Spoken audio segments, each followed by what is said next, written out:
Read my lips. No new taxes.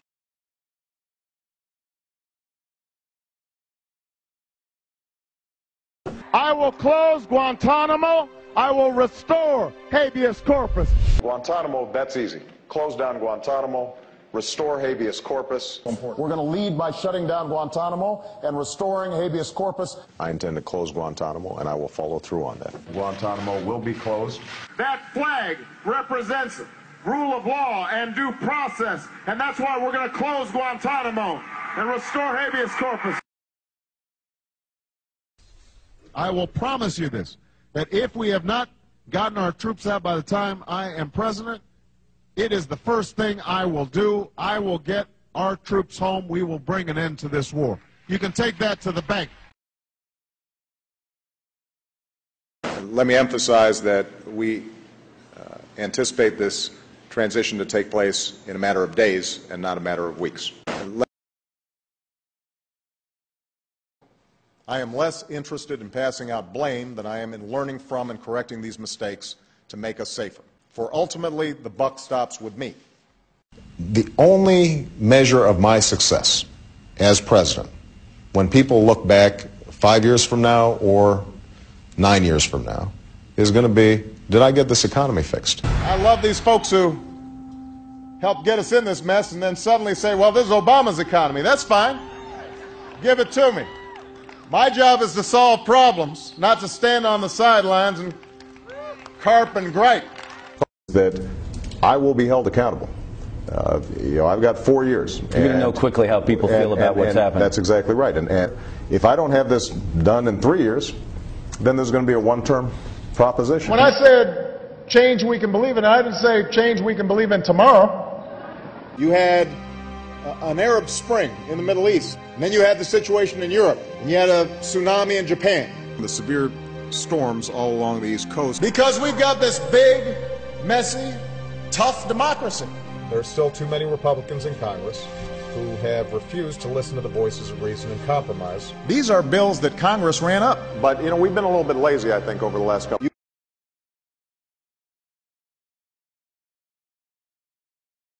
And one of the things I think the next president has to do is to stop fanning people's fears. If we spend all our time feeding the American people fear and conflict and division, then they become fearful and conflicted and divided. And if we feed them hope and we feed them reason and tolerance, then they will become tolerant and reasonable and hopeful. And that, I think, is one of the most important things that the next president can do, is try to bring us together and stop trying to fan the flames of division that have become so standard in our politics in Washington. That's the kind of experience, by the way, that we need to put an end to. We don't need the slash and burn, say anything, do anything politics that divides and distracts, but tears us apart instead of bringing us together. Because if you don't have any fresh ideas, then you use stale tactics to scare voters. If you don't have a record to run on, then you paint your opponent as someone people should run from. We don't mind the Republicans joining us. They can come for the ride, but they got to sit in back. And you see folks waving tea bags around. What I believe is that marriage is between a man and a woman. As far as why, what in your religious faith calls you to be against gay marriage? What I believe in my faith is that a man and a woman, when they get married, are performing something before God. I believe that marriage is the union between a man and a woman. Now, for me as a Christian,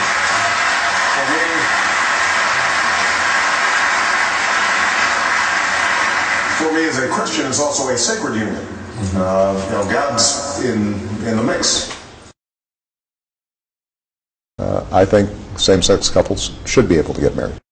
President Obama, 24 hours after making history, he's making money. Did he do it because he thought it was right, or did he do it for political reasons? 67% said political. I'm a proponent of pay-as-you-go. Every dollar that I proposed an additional cut so that it matches. And I want to go through the federal budget line by line page by page.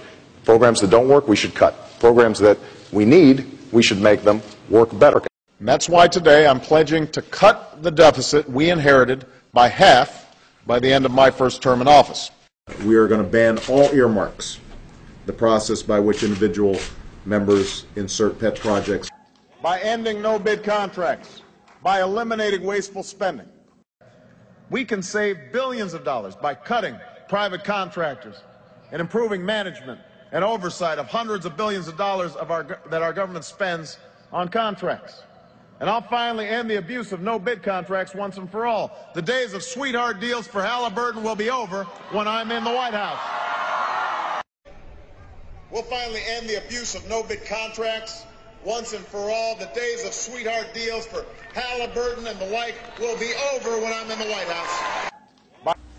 The way Bush has done it over the last 8 years is to take out a credit card from the Bank of China in the name of our children, driving up our national debt from $5 trillion for the first 42 presidents. Number 43 added $4 trillion by his lonesome, so that we now have over $9 trillion of debt that we are going to have to pay back. $30,000 for every man, woman, and child. That's irresponsible. It's unpatriotic. I am absolutely confident that we can choose our own economic destiny. We can choose another 4 years with the same reckless fiscal policies that George Bush has implemented, taking our national debt from $5 trillion to over $9 trillion in the span of 8 years, mortgaging our children's future on a mountain of debt, or we can restore some fiscal responsibility in Washington. We can, yes we can. I mean, the debt ceiling, that's a formality. Historically, this has not even been an issue. It's an unpleasant vote, but it's been a routine vote that Congress does periodically. The truth is that compared to other countries around the world, our deficit problems are completely manageable. And I could not get Republicans to go ahead and say, you're right, we're going to put country ahead of party. The last thing we should do is raise taxes on the middle class. You will not see your taxes increase one single dime. You will not see your taxes increase a single dime. I repeat, not one single dime. And under this mandate, the government is forcing people to spend money, fining you if you don't. How is that not a tax? Because when I'm president, meetings where laws are written will be more open to the public, no more secrecy. That's a commitment I make to you as president. I'll make our government open and transparent so that anyone can ensure that our business is the people's business. But these negotiations will be on C-SPAN. And so the public will be part of the conversation. We're going to do all these negotiations on C-SPAN. So the American people will be able to watch these negotiations. You know, I respect the fact that Senator Clinton and President Clinton attempted in '93 to get health care reform passed. But I do think that they did it in the wrong way, because it was behind closed doors and we did not enlist the American people in the process. When there's a bill that ends up on my desk as president, you, the public, will have 5 days to look online and find out what's in it before I sign it, so that you know what your government's doing. Let me say it as simply as I can. Transparency and the rule of law will be the touchstones of this president. Since taking office, this has been the administration that's prosecuted more whistleblowers in 2 years than in the preceding 40 years, that meets with lobbyists across the street from the White House so they don't have to disclose they're meeting with lobbyists, and, this is true, censored nearly 200 pages of internal emails about their efforts to make government more transparent. That means no more illegal wiretapping of American citizens. No more national security letters to spy on citizens who are not suspected of a crime. No more tracking citizens who do nothing more than protest a misguided war. No more ignoring the law when it is inconvenient. When Congress offers you a bill, do you promise not to use presidential signage to get your way? Yes. I believe in the Constitution, and I will obey the Constitution of the United States. We're not going to use signing statements as a way of doing an end run around Congress. All right? We have a responsibility to act. That's what's happened in Libya over the course of these last 6 weeks. The biggest problems that we're facing right now have to do with George Bush trying to bring more and more power into the executive branch and not go through Congress at all. And that's what I intend to reverse when I'm President of the United States of America. I can't wait for Congress to do its job. So where they won't act, I will. And I've told my administration, we're going to look every single day to figure out what we can do without Congress. What can we do without? They will not work in my White House, and they will not drown out the voices of the American people when I am president. Tell the lobbyists in Washington that their days of setting the agenda are over. They have not funded my campaign. They will not work in my White House. Just this weekend, the New York Times published a list of names, a rather long list of names of people who are working on Obama's transition team or who have accepted jobs in his White House, who are either former lobbyists or who have close ties to lobbyists. And that means that no matter how we reform health care, we will keep this promise to the American people. If you like your doctor, you will be able to keep your doctor, period. If you like your health care plan, you will be able to keep your health care plan, period. No one will take it away, no matter what.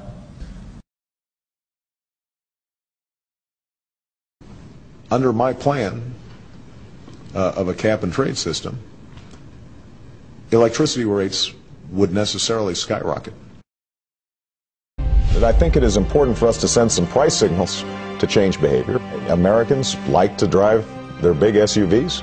They like to leave all the lights on in their house. We're going to have to change our habits. If we want to do something serious about that, it's not going to be painless. We cannot continue to rely only on our military in order to achieve the national security objectives that we've set.